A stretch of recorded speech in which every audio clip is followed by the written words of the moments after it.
Okay, so here is Henry's law in action. So remember that we are talking about movement of gases from a high partial pressure to a low partial pressure. So they're always going to be moving from where there's a lot of them to where there's not so much of them. And each gas is only concerned with the partial pressure of itself. So if you're thinking about PO2, you're just thinking about PO2. If you're thinking about PCO2, you're only thinking about PCO2. They don't interact with each other exactly. So what this picture is showing, over here we have the alveoli. So this would be the air that's coming in to your lungs or getting ready to go out when you exhale. Over here we have the interstitial fluid that's happening in your tissue. So you have all your cells over here, they're using oxygen, they're giving off carbon dioxide. And then this would be your blood circuit. So the arteries going from the lungs and the heart out to the tissues, and then the return trip through the veins going back to the lungs. So just think of this in terms of just the big picture. You breathe in the oxygen, comes into the alveoli. You want the oxygen to go into the blood, travel through the blood, through the arteries, go to the tissues where the cells can use it. The cells are making carbon dioxide, so you want that to go away, be carried away from the cells. So out the carbon dioxide goes into the blood from the tissue, carrying through the veins until it gets to the lungs, where it can then move into the alveoli and you can exhale that carbon dioxide. So it's all going to be driven by the partial pressures of these gases. So let's start with oxygen. You breathe in the air, and the partial pressure of oxygen in a typical air mixture is higher than 104, and this would be in millimeters of mercury. But by the time it gets to the very bottom of your lungs, it's a little bit diluted from what's moving out, the carbon dioxide that's moving out, all of that sort of thing. So at the bottom of the alveoli, you're going to have a PO2 of about 104, say. Now, we're going to think about the pulmonary capillary. So think of the pulmonary capillary in two places.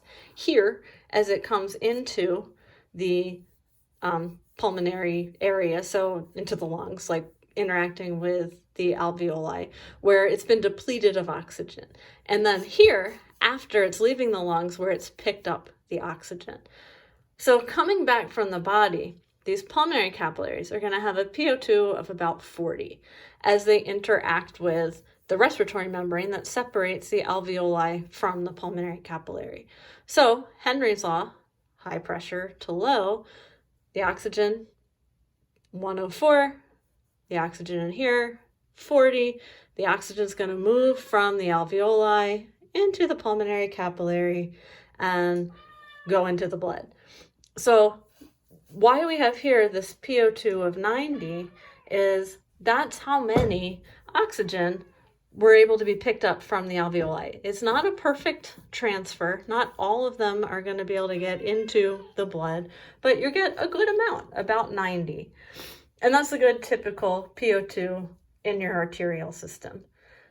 So that oxygen is then going to travel through your body, going out to the tissue capillaries where it's going to interact with the interstitial fluid. And because the capillary is the only place where we have gas exchange, it's still going to be a PO2 of 90.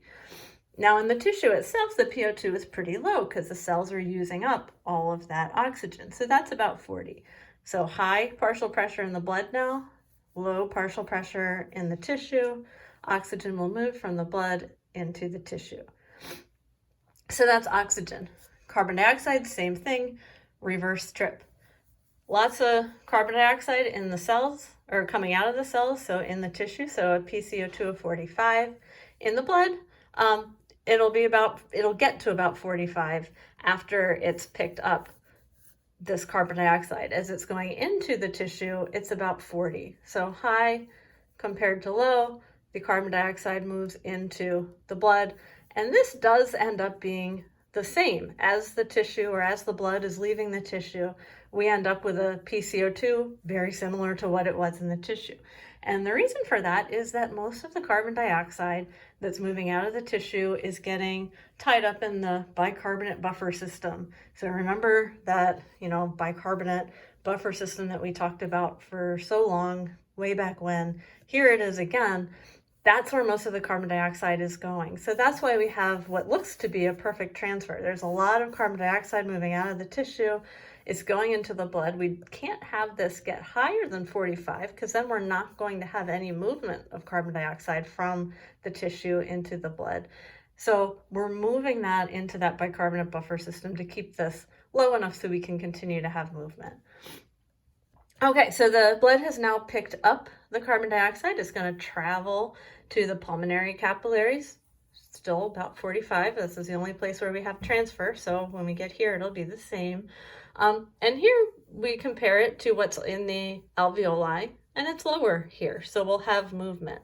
And what's going to happen here too is that carbon dioxide is going to become unbound from hemoglobin. It's going to be coming off of the bicarbonate buffer system so that you can exhale that carbon dioxide and have more movement than what it looks like.